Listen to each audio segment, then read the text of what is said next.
Thank you, Chairman. And I want to thank you to our witnesses today, those of you that I was able to shake hands with, and Mr. Tolman, I'm sorry I didn't get a chance to properly thank you for being here today. But thank you for being with us on this hearing on over-criminalization. Our criminal justice system has many important purposes, laying out the laws that, if followed, prevent us from harming one another and making our country safer. Our criminal laws prohibit murder, drug trafficking, and fraud, and impose harsh penalties for those who harm others, whether it be physically or financially. Many of our laws are written clearly to achieve this goal, and many of our law enforcement officers and prosecutors use their judgment to prioritize cases in which they can address the gravest injustices. But unfortunately, some of our laws are not well written at all, and some actors in our justice system do not have their priorities in order. Whether due to misguided leadership or lack of resources, charges are sometimes brought against those who are the easiest to prosecute rather than to those who have caused the greatest harms. Often, this results in the disproportionate incarceration of people of color, people with limited financial resources, immigrants, people suffering from addiction, and even people who are actually victims of crime, such as those who commit crimes while being victims of human trafficking. Overcriminalization, the proliferation of federal crimes that cover more and more conduct, exasperates this problem. It leads to more surveillance, profiling, and targeting within the minority communities. It allows for people to face multiple charges for one criminal act, lengthening their sentences and increasing mass incarceration.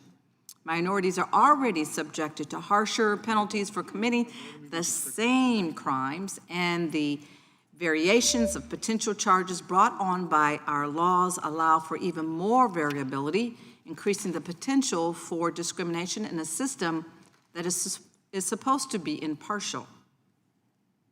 Because of this, communities have lost trust in public safety and the overall system.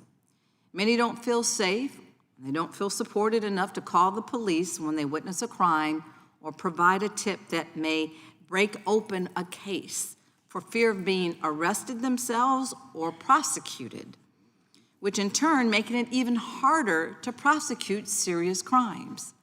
This problem is especially troubling given this administration's stated priorities. President Trump has already repeatedly vowed to use the criminal justice system for his own interests, rounding up the nonviolent immigrants and people who look like immigrants, pursuing his political enemies, exonerating grifters, and even mass pardons for those who violently assaulted our police officers here in Washington on the Hill January 6, just because they did so in the name of Trump.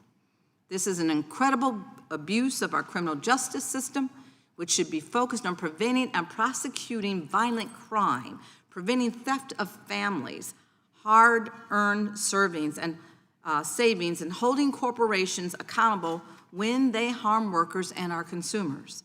We need to return to an evidence-based policy agenda that actually use our limited resource to make us safer. That's why I'm proud to co-lead, along with Congressman Roy, Ranking Member Biggs, and Congressman Cohen, the Count the Crimes to Cut Act.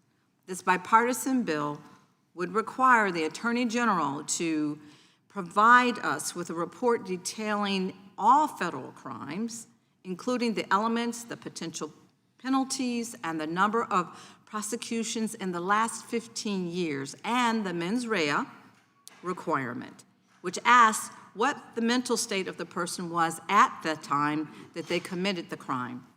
This will help us look for places where we might eliminate policies that simply don't make sense, so we can make sure that our criminal justice system is focused on what really, really matters.